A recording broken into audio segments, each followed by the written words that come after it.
Hi everyone, my name is Lauren Geyer and I'm going to show you my data action plan for my Biology 1 classroom. I am currently a Master's of Education student at the University of Maryland University College. For this project, we were put into PLC teams to create and go over microdata and macrodata of our classrooms. My partner, Cecile, is a high school French teacher. I am currently a high school science teacher. I teach astronomy, biology, and geophysics. We had a little bit of trouble trying to determine how we were going to put our goals and our outcomes together since we had such different classrooms. Therefore, we decided to create our own goals and our own lessons in which we would all each carry out ourselves. We also decided that each week we would come together and talk about what had happened and give each other positive feedback as well as negative feedback about what we needed to change to our lessons. My SMART goal for my Biology 1 classroom was by March 24th, the end of our biotechnology unit, approximately 80% of my Biology 1 students would obtain an 80% or higher on their unit test. This was very important to me because my goal as an educator is to make sure that my students are retaining the information and the content so that they are able to carry that information on to their next science course as well as pass their end of year standards of learning test, which is basically their end of course assessment. You ask, how would this be possible? What can you do in the classroom to change this? I decided to focus on retention activities and hands-on activities that will keep my students engaged. This area is one that I needed to improve on as an educator. A lot of times, I create assignments and lessons in which I feel are very interesting and very composed. But not always my students. They don't always have the same opinion as I do.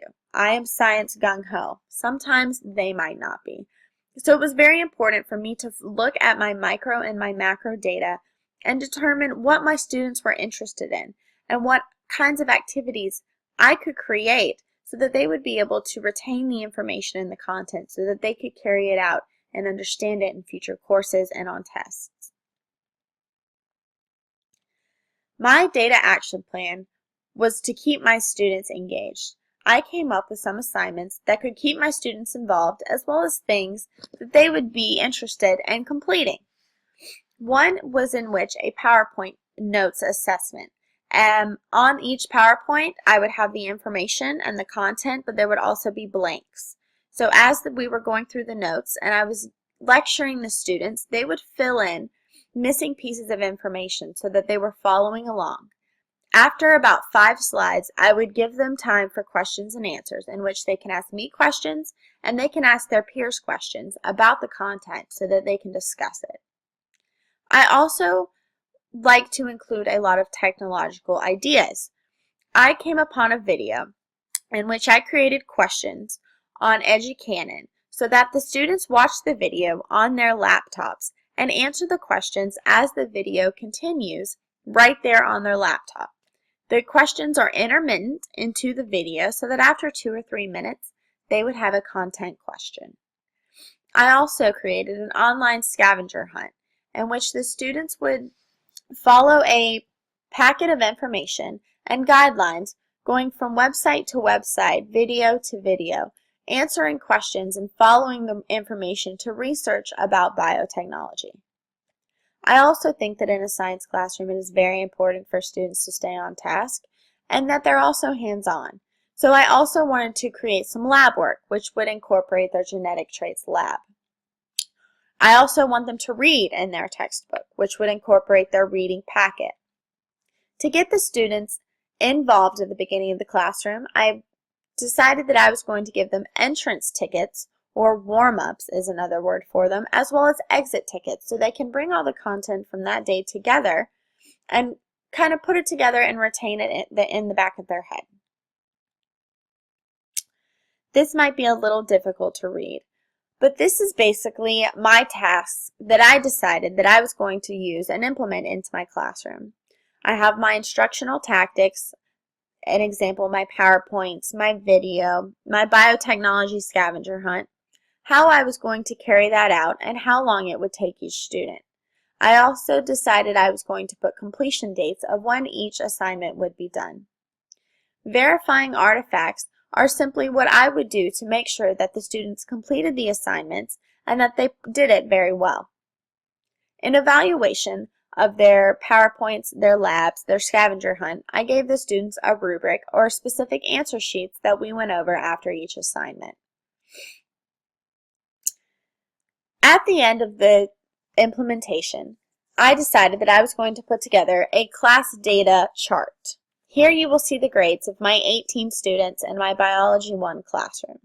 I took out the names for privacy reasons. On the left-hand column, you see 1 through 8.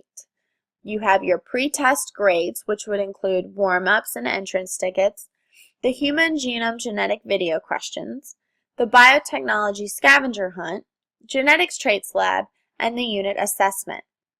I wanted to make sure that my students were completing their work to the best of their ability, as well as getting a higher grade on their unit assessment than they did on their pretest. When I sit down and create their pretest, I include a lot of the information or questions that I am going to have on their unit test. So I compared their unit assessment grades to their pretest grades. Here what you will see the unit assessment grades for my classroom. They range from around a 70 to approximately around a 98. It depends on the student. There were certain factors as far as instructional tactics, tactics where maybe I should have gone over a couple things, or where the student simply didn't put in the work to study the information.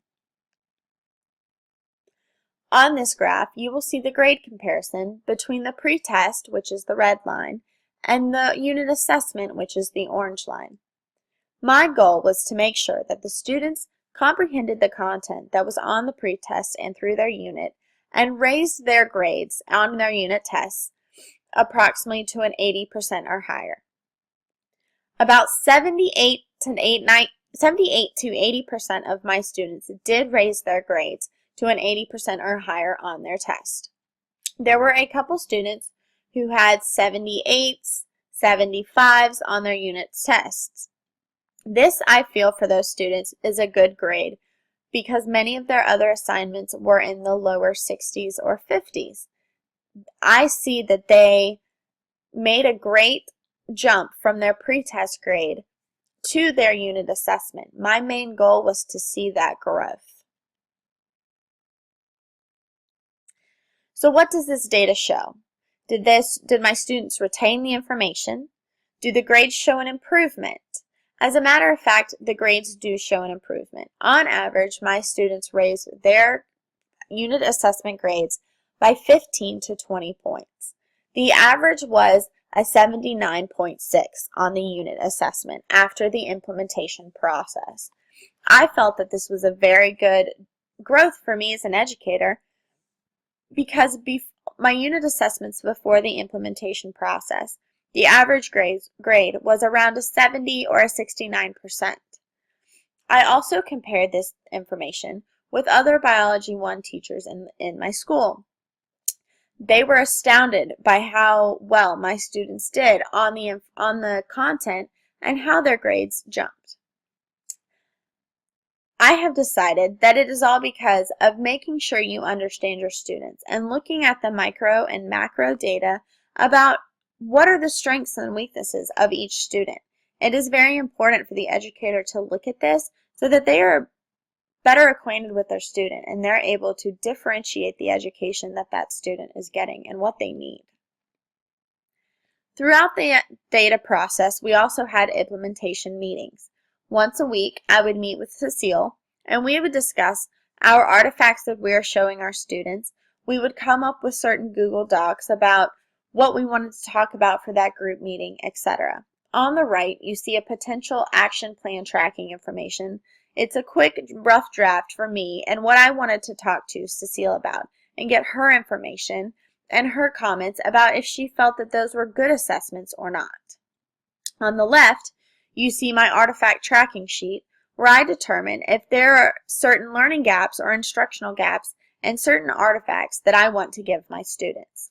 This was very helpful because not only do Cecile and I teach very different classes, it was very beneficial for us to have that conversation because a lot of times we would just start talking and get into such a deep conversation about how our students were similar and what we can do as educators to better help them that we didn't even think about having different subjects. This has been my data action plan. I feel that I'm going to use this throughout my career as an educator and not just in this class. I thoroughly enjoyed this project, and I think that this really helps us as educators better understand our students and differentiate the instruction and education that our students deserve.